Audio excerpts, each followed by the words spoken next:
J'ai grandi dans une famille orthodoxe en Angleterre et j'ai compris très jeune que j'étais homosexuel et je ne savais pas quoi faire. J'étais trop jeune. Mais avec le temps, en dépit du fait que nous étions orthodoxes et modernes, j'ai compris que nous étions tous créés à l'image de Dieu.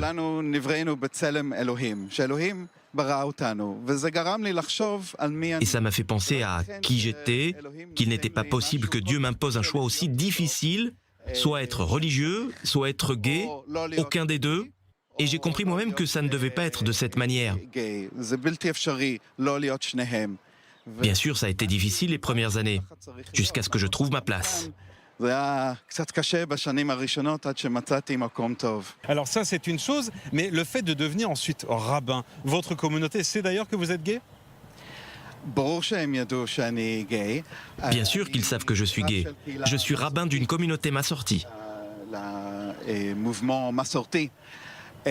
On va rappeler d'ailleurs que les massortis, ce sont des prières, par exemple, les hommes et les femmes ensemble, etc. C'est un mouvement très ouvert comme les libéraux. C'est vrai, mais nous appliquons la halakha, la loi juive. Par conséquent, notre mouvement a pris un peu plus de temps que le mouvement réformé pour accepter des homosexuels et lesbiennes comme rabbins. Mais aux États-Unis, notre mouvement avait déjà accepté des homosexuels au séminaire rabbinique en 2006 et ça n'a pas été le cas pendant encore 6 ans, ici en Israël. Par conséquent, en 2010, je suis allé jusqu'à New York pour étudier au séminaire rabbinique et dans la perspective de mon retour, je n'imaginais pas comme ce serait difficile d'être le premier rabbin homo d'Israël. C'est pas facile, mais ma communauté à Rehovot est une communauté très chaleureuse. Ils ont compris qu'ils seraient la première communauté à avoir un rabbin homosexuel et ils en ont discuté, bien sûr, avant de décider de me prendre comme rabbin. Mais ils m'ont considéré comme rabbin comme être humain, avant de me considérer comme homosexuel, bien que cela fasse partie de mon identité, et ils le savent. Mais ils voulaient un bon rabbin et apparemment, je répondais à leurs demandes. À tel point que lorsqu'il était écrit dans le journal que le mouvement Massorti avait décidé de prendre un premier rabbin homosexuel, les membres de ma communauté ont réagi en précisant « Non, ce n'était pas le mouvement, mais nous-mêmes qui l'avons choisi ».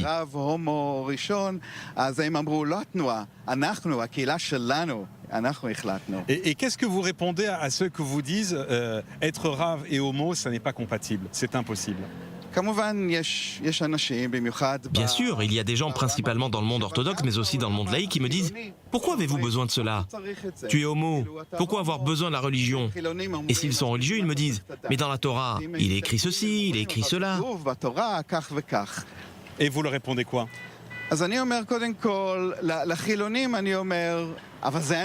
Au laïc, je dis je suis un homme qui ressent que Dieu est avec nous tout le temps et je ne veux pas renoncer à cela. Mais ceux qui vous disent dans le texte de la Torah c'est écrit que c'est interdit, vous leur répondez quoi?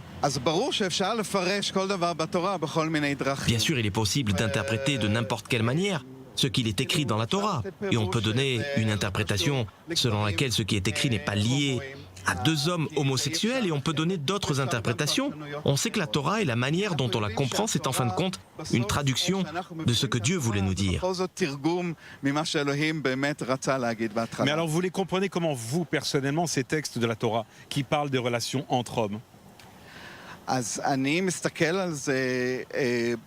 Moi, je considère ce texte de différentes manières, comme quelque chose qui a été écrit il y a 3500 ans, lorsqu'il n'était pas accepté que 2 hommes puissent vivre ensemble. Il y avait des gens qui avaient des relations d'un point de vue sexuel entre hommes, mais il n'était pas admis que 2 hommes puissent vivre ensemble. Mais aujourd'hui, nous avons une autre vision des choses et par conséquent, nos sages nous ont donné la possibilité d'interpréter et les rabbins, avec le temps, ont eux aussi donné plusieurs manières d'interpréter le texte.